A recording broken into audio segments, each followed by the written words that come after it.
स्वागत है आप सभी का ग्लोबल आईटी यूट्यूब चैनल पर। जैसा कि आप बैकग्राउंड में देख पा रहे होंगे, जो क्वेश्चन है ये क्वेश्चंस है employability skill ITI first year सभी ट्रेड के लिए। यहाँ पर लिखा हुआ ऑल ट्रेड, आप किसी भी ट्रेड से हैं, 1 ईयर वाली ट्रेड है, 2 ईयर वाली ट्रेड है, ठीक है। फर्स्ट ईयर का जो पोर्शन होता है वही 1 ईयर वाले ट्रेड में होता है, ठीक है। तो इसलिए जितनी भी ट्रेड है आईटीआई की जिसमें एम्प्लॉयबिलिटी सब्जेक्ट है मोस्टली सब में होता है, तो वहाँ पर ये क्वेश्चंस आपको हेल्प करने वाले हैं। प्लस हमारा पैटर्न हमेशा चैनल पर रहता है कि क्वेश्चंस को थोड़ा एक्सप्लेन करके हम लोग बताते हैं, जिससे थोड़ा सा समय ज़्यादा लगता है, लेकिन ये चीज़ें ऑलरेडी जो है कराई जा चुकी हैं पहले की प्लेलिस्ट में। अगर आपको एक्सप्लेनेशन के साथ देखना है, समझना है, कॉन्सेप्ट को क्लियर करना है, तो आपको ओल्ड वीडियोस देखनी पड़ेंगी, ठीक है।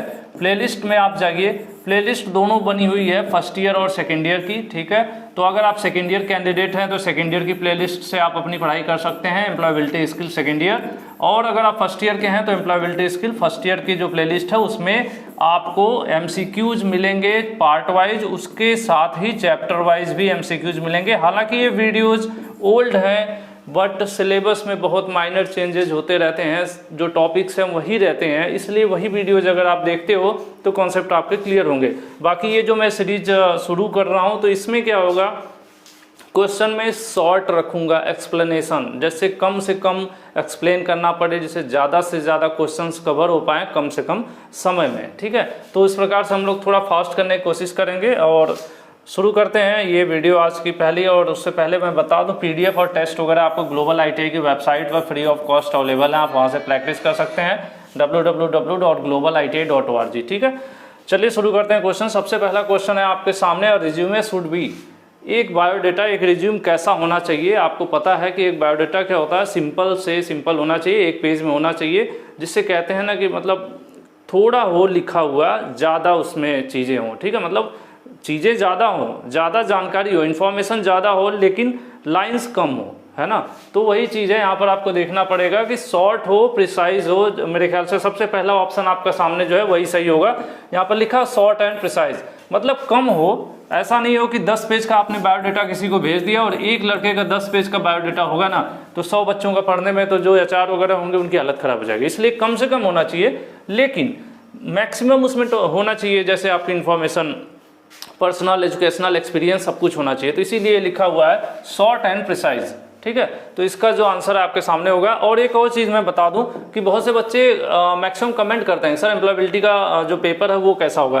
तो एक्चुअल में पहले का जो पैटर्न रहता था, जब आप एग्ज़ाम देते समय लॉगिन कर रहे थे, हर वीडियो में ज़्यादा समय नहीं लगेगा, पहली वीडियो है, थोड़ी चीज़ें आपको एक्सप्लेन कर दे रहा हूँ। जब ऑनलाइन एग्जाम आप सीबीटी एग्जाम देते हैं तो लॉगिन करते समय आपको लैंग्वेज का ऑप्शन आता है कि किस लैंग्वेज में आप एग्जाम देना चाहते हैं, ठीक है।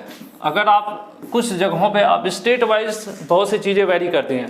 एक लैंग्वेज ऐसी है जो सभी स्टेट में रहती है, इंग्लिश, ठीक है। ये ऑप्शन लगभग सभी स्टेट में आपको मिलता है, लेकिन कुछ जैसे कि सुनने में आता है हिंदी, बहुत से राज्यों में हिंदी है, बट कुछ राज्यों में मुझे एग्जैक्ट जानकारी नहीं है, बट सुनने में आता है कि कुछ जगहों पे मराठी भी होती है लैंग्वेज, ठीक है। तो ये जो सेकंड ऑप्शन है ना कि हिंदी, तो मैक्सिमम जो मेरे एरिया, मतलब मेरी जान पहचान में या मेरी जानकारी में ज़्यादातर जैसे उत्तर प्रदेश, राजस्थान हो गया, बिहार हो गया, उसके अलावा इधर मध्य प्रदेश हो गया, तो ऐसे जगहों पर 2 लैंग्वेज का ऑप्शन जनरली मिलता है। तो आप जो लैंग्वेज सेलेक्ट करोगे ना एग्जाम के शुरुआत में, उसी लैंग्वेज में आपकी जो भी सब्जेक्ट है, जैसे थ्योरी है, वर्कशॉप कैलकुलेशन है, या एम्प्लॉयबिलिटी है, या ईडी है, जो कुछ भी ऑनलाइन होना है सब उसी लैंग्वेज में आपको आगे दिखाता है, ठीक है। तो ऐसा नहीं है कि अब आने वाले दिनों में हो सकता है फॉर्मेट चेंज हो जाए, पहले का जो था ऐसे ही था, हो सकता है आने वाले दिनों में इस तरह से आपको मिल जाए, जैसे सामने लिखा हुआ है ना कि एक लाइन हिंदी की, एक लाइन इंग्लिश है, एक लाइन हिंदी है, तो ऐसा भी हो सकता है। लेकिन एम्प्लॉयबिलिटी स्किल में आपको बता दूं कि इसमें बेसिक कंप्यूटर होता है, इंग्लिश लिटरेसी होती है, इंग्लिश के क्वेश्चंस होते हैं, कंप्यूटर क्वेश्चंस होते हैं, उसके बाद क्वालिटी मैनेजमेंट है, उसके बाद आपका इंडस्ट्रियल एक्ट है, अप्रेंटिस एक्ट है, उसके लेबर्स लॉ है, इस तरह से अलग अलग टॉपिक्स हैं। तो एक ऐसा टॉपिक है जिसको चाह के भी हिंदी में नहीं किया जा सकता, इंग्लिश लिटरेसी का जो चैप्टर या जो पोर्शन है, इंग्लिश के जितने भी क्वेश्चंस होते हैं, ये क्वेश्चन भी आएंगे वहाँ पर आपको तो इंग्लिश में ही आएंगे, ठीक है। ये क्वेश्चन आएंगे तो किस में आएंगे, इंग्लिश लैंग्वेज में ही आएंगे, क्योंकि एक इंग्लिश का ग्रामर कब चेक होगा? जब सेंटेंस इंग्लिश में लिखे होंगे। इसीलिए अगर मान लेते हैं 25 क्वेश्चन आना है, 25 तो आना ही, अगर 5 क्वेश्चन इसमें से इंग्लिश के आते हैं, 25 में से 5 क्वेश्चन अगर इंग्लिश से आ रहे हैं तो ये 5 क्वेश्चन आपको इंग्लिश में ही मिलेंगे। आप भले ही कोई भी लैंग्वेज सेलेक्ट कर लें, इंग्लिश के क्वेश्चन इंग्लिश में ही रहेंगे। बाकी 20 बचे तो डिपेंड करेगा कि आपने जो भाषा चूज कर रखी है, हिंदी कर रखा है तो 20 क्वेश्चन आपको हिंदी में मिल सकते हैं, या फिर अगर डुअल लैंग्वेज होगा तो हिंदी प्लस इंग्लिश दोनों में दिखाएगा, लेकिन इंग्लिश वाले क्वेश्चन इंग्लिश में ही रहते हैं। ठीक है, तो ये हो गया, मेरे ख्याल से आपका कॉन्सेप्ट क्लियर हो गया। देखिए, a written description of duties and responsibilities to be carried in a job.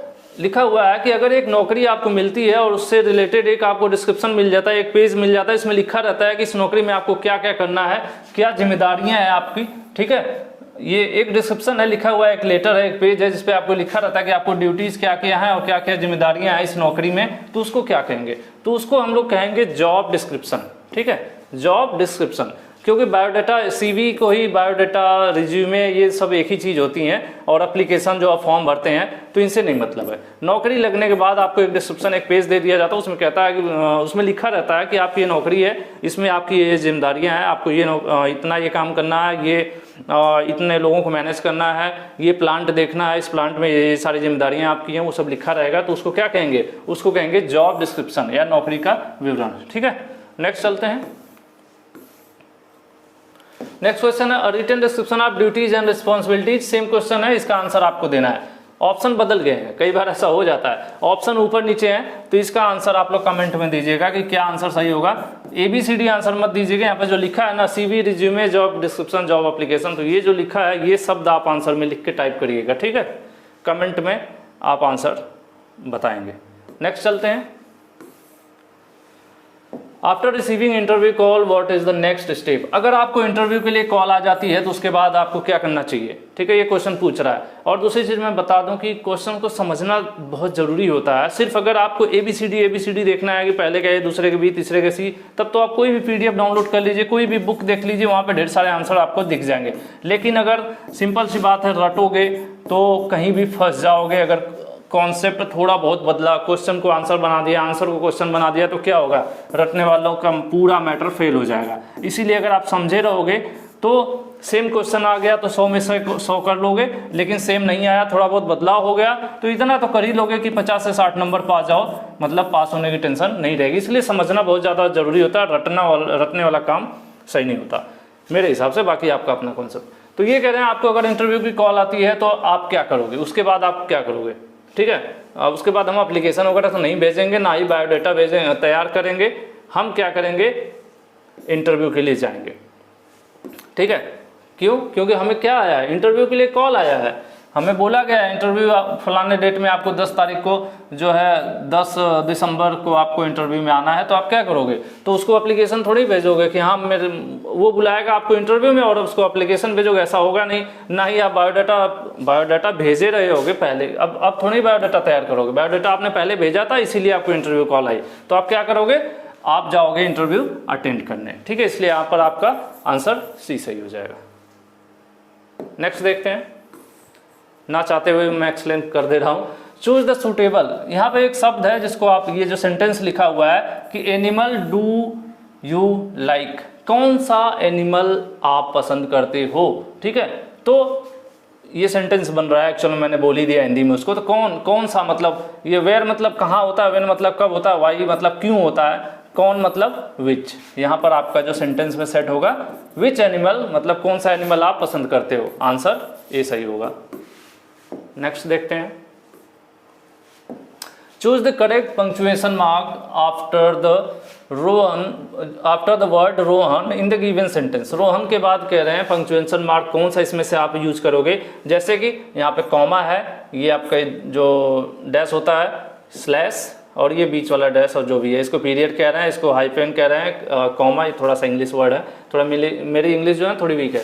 तो ये कह रहे हैं, ये सेंटेंस है आपके सामने, रोहन, डेविड और राम खेल रहे हैं, क्या खेल रहे हैं, हाइड एंड सीक, लुका छिपी वाला गेम खेल रहे हैं। तो आप इस सेंटेंस में देखोगे, जब जनरली हम लोग यूज करते हैं कि राम श्याम, ठीक है, राम श्याम दो शब्द रहते हैं तो हम क्या लिख देते हैं, राम एंड श्याम। लेकिन जब तीन लोग आ गए, राम श्याम और रहीम। ठीक है, अब हमने ऑटोमेटिकली लिखते लिखते ही क्या लगा दिया, यहाँ पर कॉमा लगा दिया। तीन शब्द जब आ जाते हैं, तीन तीन मतलब तीन मेंबर यहाँ पर आ गए, तो हम कौन सा यूज करेंगे, रोहन और डेविड के बीच हम कॉमा लगा देंगे, और इनके डेविड और राम के बीच ऑलरेडी एंड लिखा हुआ है, इसलिए यहाँ पर पहला आंसर आपका सही हो जाएगा, आंसर ए। नेक्स्ट चलते हैं, choose the correct response for the given question. कह रहे हैं क्वेश्चन के लिए सही रिस्पॉन्स क्या होगा, हाउ हैव यू बिन। ठीक है, कोई आपसे मिलता है तो कहता है आप कैसे हैं, क्या हालचाल है आपके। अगर ये सवाल आपसे पूछता है तो आपका जवाब क्या होगा, आपका जवाब होगा मैं बहुत बढ़िया हूँ, आप कैसे हैं। ठीक है, आपका जवाब क्या होना चाहिए, मैं बहुत बढ़िया हूँ, आप कैसे हैं। तो इसके लिए क्या आंसर सही होगा, वेरी वेल, मतलब मैं बहुत अच्छा हूँ। पूरा सेंटेंस ना बोल के आप बोल सकते हैं वेरी वेल एंड यू। इसका मतलब ये हो गया कि मैं अच्छा हूँ, मैं बहुत बढ़िया हूँ, आप कैसे हैं। ठीक है, अब आप अगर आपसे कोई पूछता है कि आप कैसे हैं तो आप ये उसको थैंक यू नहीं बोलेंगे, सेम टू यू भी नहीं बोलेंगे, ये नहीं बोलेंगे कि मैं छुट्टी पर हूँ। ठीक है, ये सेंटेंस है आपका सुटेबल यही होगा, answer A. Choose the correct response और गिव। अब इस वाले क्वेश्चन के लिए कह रहा है कि इसमें से आपको सुटेबल सेंटेंस मतलब सेलेक्ट करना है इसके साथ। When did the accident happen, कह रहे हैं कि कोई पूछ रहा है कि जो दुर्घटना थी यानी एक्सीडेंट था वो कितने बजे हुआ, कब हुआ। ठीक है, तो कहाँ हुआ नहीं पूछ रहा है, कब पूछ रहा है। ठीक है, कब पूछ रहा है, तो इसके साथ सुटेबल होगा 10:30 बजे, पिछली रात 10:30 बजे एक्सीडेंट हुआ था। ये आपको वर्ड जो है सुटेबल मतलब इसके साथ सेट हो जाएगा, इसलिए आंसर ये नहीं है कि टेबल के ऊपर हुआ था या होटल के अंदर हुआ था, कब पूछ रहा है, तो कब 10:30 बजे कल रात को। ठीक है, तो ये हो जाएगा यहाँ पर, कौन सा आंसर होगा, आंसर सी।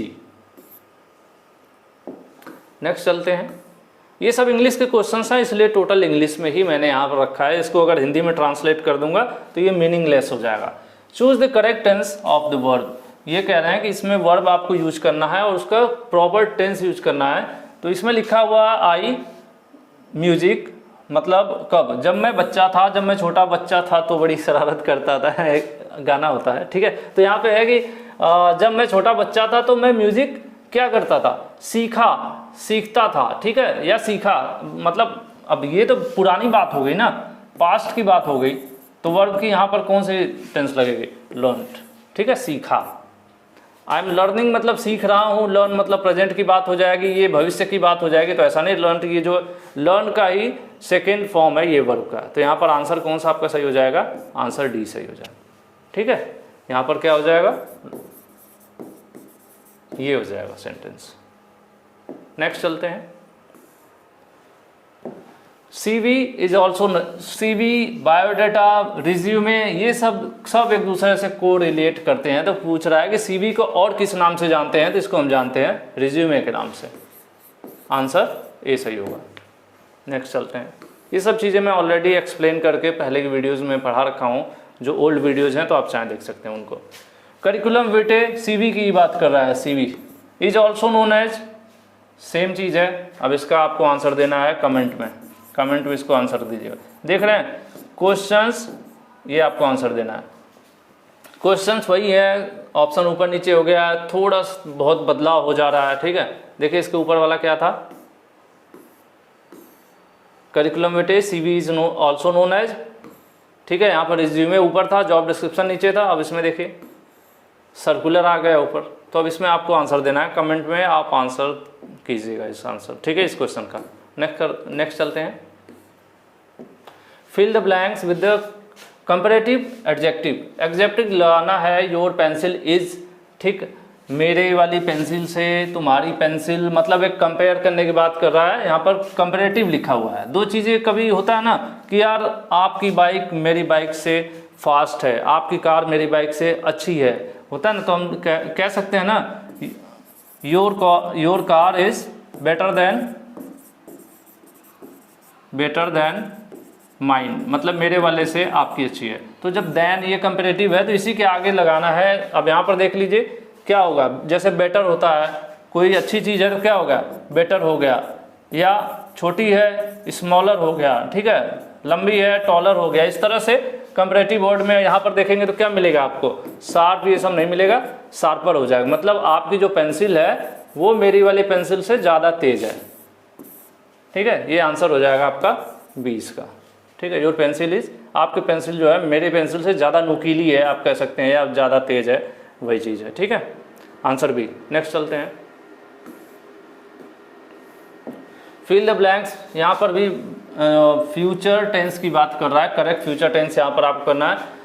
इसमें लिख रहा है वी टू द जू, हम जो है चिड़ियाघर जाएंगे खाना खाने के बाद, मतलब फ्यूचर की बात हो रही है ना, खाने के बाद जाएंगे, पहले नहीं ना गए थे, कह रहे खाना खाने के बाद, या सॉरी ब्रेकफास्ट के बाद हम लोग जो है चिड़ियाघर जाएंगे। तो जाएंगे मतलब फ्यूचर की बात कर रहा है, ये पुरानी बात हो गई, ये अभी जो हो रहा है, और ये पास्ट की बात हो गई। तो यहाँ पर क्या सेंटेंस सेट होगा आपका, आंसर आपका डी सही होगा, विल गो, हम लोग क्या करेंगे, जाएंगे, आंसर डी जो है आपका सही होगा,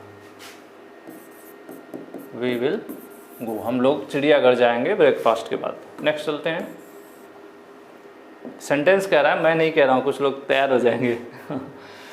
fill the blank with the correct word, यहाँ पर भी करेक्ट वर्ड है, भरना है आपको।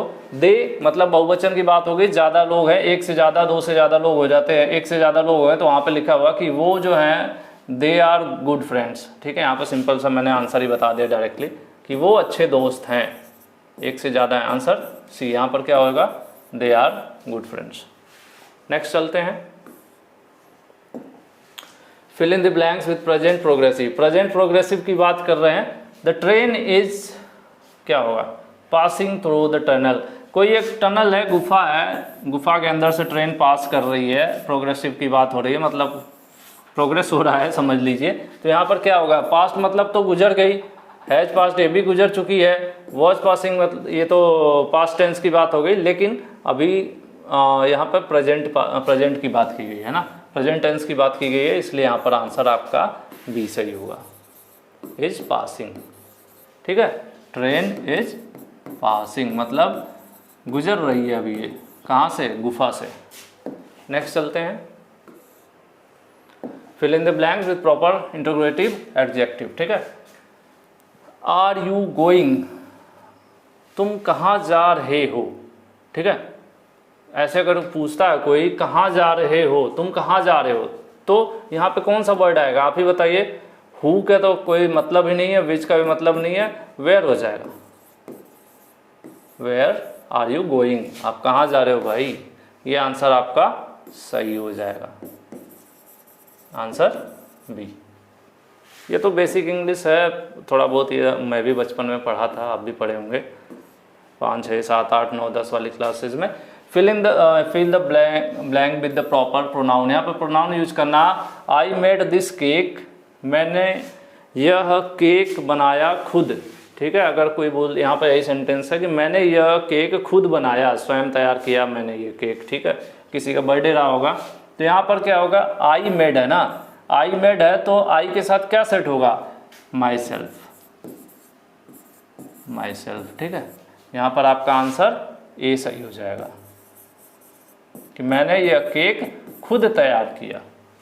नेक्स्ट चलते हैं, fill in the blanks with the proper pronoun, she made this cake, अब कोई लड़की है वो केक बना रही है। ठीक है, तो यहाँ पर हम बोलेंगे कि वो, उसने केक खुद बनाया। ठीक है, लेकिन हम दूसरे को बोल रहे हैं, खुद को नहीं बोल रहे हैं। पिछले वाले में क्या था, मैंने खुद बनाया था तो माई सेल्फ हो गया था, लेकिन अब वो किसी और को बोल रहे हैं, उसने बोल रहे हैं, और उसने में भी किसको बोल रहे हैं, फीमेल के लिए बोल रहे हैं। ठीक है, तो फीमेल के केस में क्या हो जाएगा, हर सेल्फ हो जाएगा, आंसर सी। अगर यही आदमी होता, यहाँ पर ही की सी की जगह ही होता, तब आंसर क्या हो जाता, तब आंसर हिमसेल्फ हो जाता, लेकिन यहाँ पर सी सही रहेगा, यहाँ पर हो जाएगा हर सेल्फ, सॉरी। ठीक है, हर सेल्फ, ये हो गया आपका आंसर सी। नेक्स्ट चलते हैं, प्रॉपर रिफ्लेक्सिव प्रोनाउन यूज करना है, सी हैज हर्ट। देखिए वहाँ, यहाँ पर भी सी आ गई, उसने खुद को चोट लगा लिया अपने आप। ठीक है, तो यहाँ पर भी क्या हो जाएगा, हर सेल्फ हो जाएगा। 19 का आंसर क्या हो जाएगा, बी, क्योंकि उसने खुद को चोट पहुंचाई, मतलब खुद ही अपने आप चोट लगा लिया। ठीक है, अगर यहाँ पर सी की जगह ही होता तो क्या हो जाता, ही के केस में हिमसेल्फ हो जाता। नेक्स्ट चलते हैं। और इस पीडीएफ का लास्ट क्वेश्चन 2020 का ये प्रोग्राम रहेगा, कोशिश करूंगा मैं कि एक वीडियो में 20 क्वेश्चंस कवर किया जाए। Fill in the blanks with the suitable adjective for the given sentence.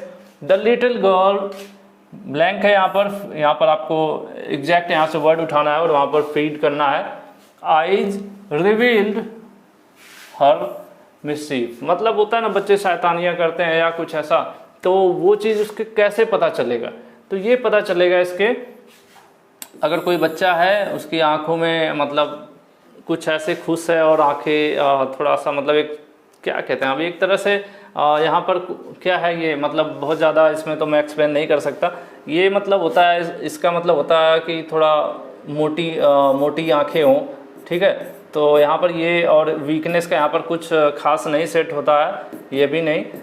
ये आपका जो है ट्विंकलिंग जो वर्ड है ये सेट हो जाएगा कि एक बच्चे की चमकदार आंखें या टिमटिमाती आंखें, ठीक है, जैसे तारे टिमटिमाते हैं ना, तो इसी तरह से एक है आपका ये शब्द कि बच्चे की टिमटिमाती आंखों से उसकी शैतानियाँ जो हैं समझ में आ गई, या उसकी रिवील्ड मतलब होता है ना किसी चीज़ का पर्दा पास हो जाना, कि वो कोई गलती की हो, बच्चा गलती करके फिर खुश होकर बहकाने की कोशिश कर रहा, तो कुछ इस तरह से ही है यहाँ पर आंसर आपका डी हो जाएगा, ठीक है। बाकी आज की क्लास में यही क्वेश्चन है, नेक्स्ट जो भी क्वेश्चन है वो नेक्स्ट पार्ट में करेंगे। और आप पूरी जो है प्लेलिस्ट जरूर पढ़िए। प्लेलिस्ट में बार बार कहता हूँ, प्लेलिस्ट देखिए, प्लेलिस्ट में जाइए, एम्प्लॉयबिलिटी स्किल फर्स्ट ईयर के नाम से क्लासेज हैं, वहाँ से आप बाकी वीडियोज़ भी देख सकते हैं। और PDF को डाउनलोड करना ना भूलें, www.globali.org, यहाँ से आपको कोर्स के सेक्शन में जाना है और एम्प्लॉयबिलिटी स्किल में जाके डाउनलोड करना है। आज की वीडियो में इतना ही। वीडियो पसंद आई हो तो लाइक और शेयर करना ना भूलें। Thank you.